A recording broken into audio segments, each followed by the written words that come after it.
The tractor he was driving was a Lamborghini. The car he is driving is a Lamborghini.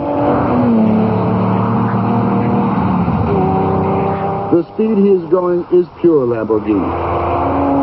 Signor Lamborghini no longer owns the company that bears his name. It was lost to a business group after he ran into financial difficulties. But he is the father of this model.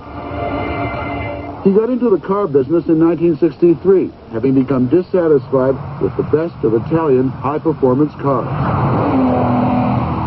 Watch this red one perform, and you will understand why he is now satisfied.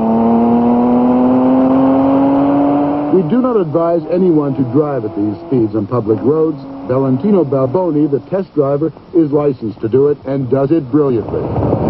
Brakes are just something.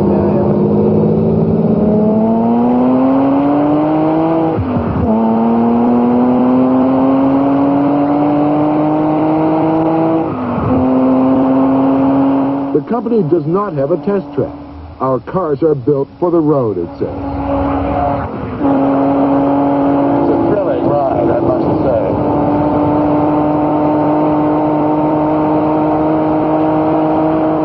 The broken lines fly by like tracer bullets, or get eaten up like some supersonic Pac-Man. This is no special effect. This is 180 miles an hour. Relaxing? Yes. With this car, yes.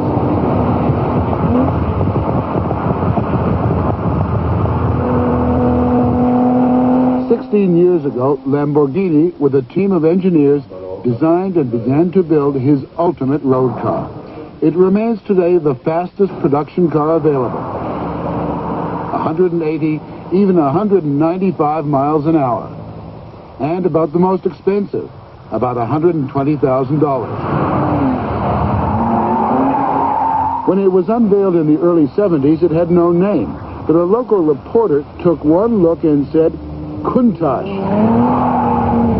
which translates loosely as, holy cow, and the name stuck. Some vital statistics for the true car fanatic. The engine has 12 cylinders, each of them with 4 valves. It develops almost 500 horsepower. The rear tires are almost 14 inches wide. The brakes are enormous vented discs that are to stopping what those 12 cylinders are to moving. The gearbox has 5 speeds. You would normally shift into 5th at about 140 miles an hour. And from a standing start to 30 seconds later, you are closer to 200 miles an hour than to 100 miles an hour. The Lamborghini factory in Sant'Agata is, despite the futuristic look of the car, an oasis of old-fashioned artisanship.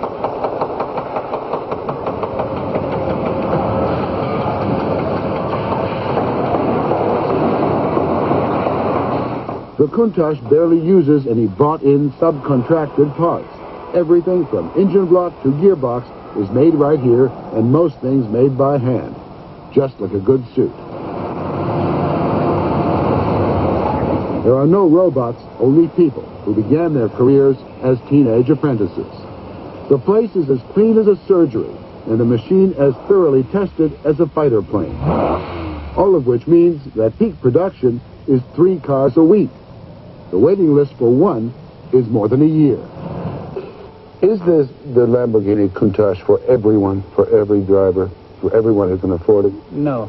I think it's a special car for special people. Daniela Adetto is the marketing director for the Countach. Is there such a thing as a typical Lamborghini purchaser, a typical owner? Yes, very large ego. Because if you're shy, you cannot go around with this car.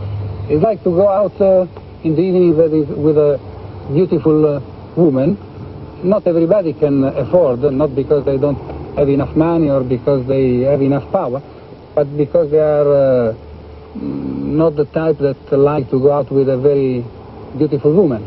Because, you know, this white car is like a beautiful virgin. If you see the red, it's like a mature woman. If you see the black one, it's like an intriguing woman, you know. What are its weaknesses? The weakness is that it's not a very comfortable car, of course.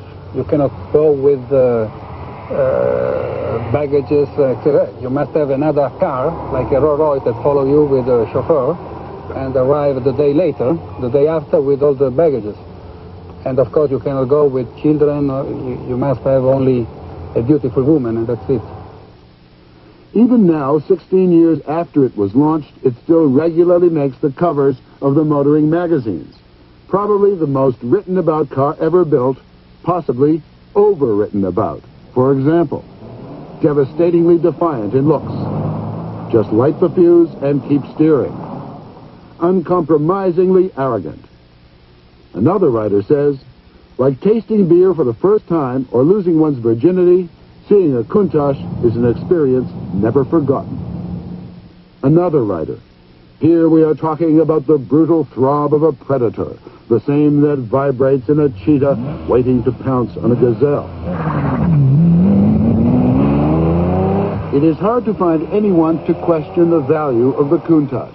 Even David Davis, editor and publisher of Automobile Magazine and one of America's toughest car critics, is smitten. It's probably overpriced. Yeah, Hemingway said that pheasant shooting was worth whatever you had to pay for it, and I think that's probably true with Lamborghini driving, too. There's no trunk space. None whatsoever.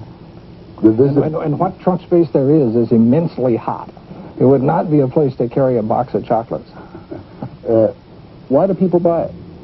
Well, it's the ultimate sort of outlaw statement, isn't it? It's in a time when, you know, we've got the Center for Automotive Safety and all of those people on one side and the Baptists on the other trying to sort of corral us and make us behave the way we're supposed to.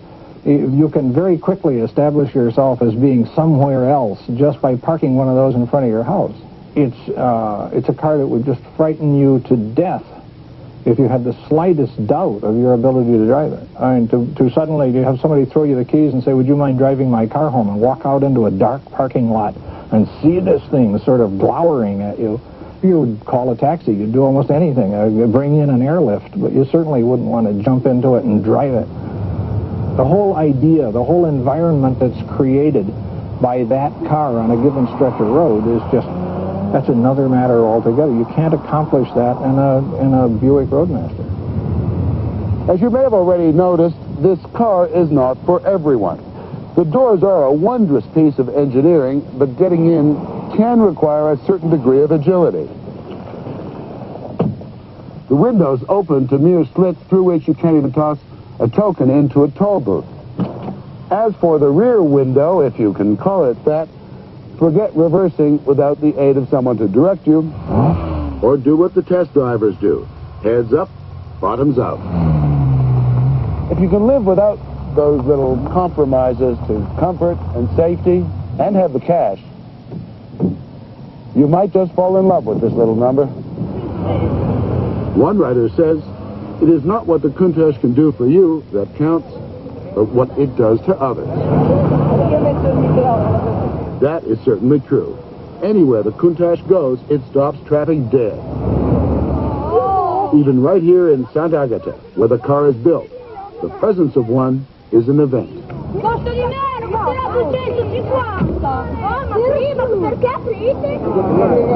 Or the streets of Manhattan, even the most jaded people on earth stop and gawk with respect and envy and awe. I love this car, man. I love this car. And misinformation. Oh, shit, you got a jacuzzi in the back. Yeah? See that red button over there? It says eject. But you eject the other way, you know, for you. Yo, fellas, anybody want to take a ride? The keys are ready. No, the guy must not know New York too well, man, to be leaving keys in the back. He can do that, man. It is the toy for the man who has everything. So, of course, the man who does have everything, the millionaire publisher, balloonist, oldest and richest Hell's Angel on earth, Malcolm Forbes, has one. How do New Yorkers respond to it when you bring it into town? They respond the same way you and I would if we saw one. They stop, they whistle. Cars pull up beside you, and whether they're in a Cadillac or an old pickup truck, they whistle. They roll the window down. They say, "Let's make up this car." How much? You know, and you go by and you get a toot from other cars, and they give you the sign. Isn't it great? Everybody shares enthusiasm for the car. People don't resent it like they do, say, a stretch limousine that takes 10 minutes to get around the corner and the tinted dark glasses, all the crap. There's nothing junky about this. There's nothing put on about it. It's pure.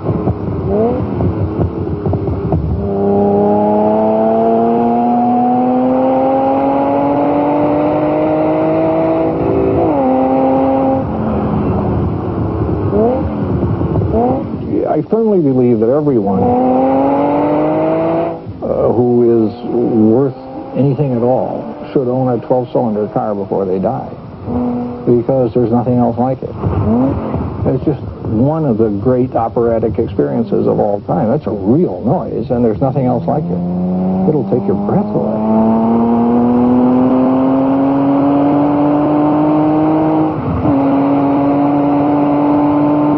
This machine makes no practical sense whatsoever, but it's more than just status symbol. Not a jewel to be stroked and admired, it's a tool to be used, and when properly used, it connects the driver to a great Italian tradition of technology and design. It brings out the Italian in us.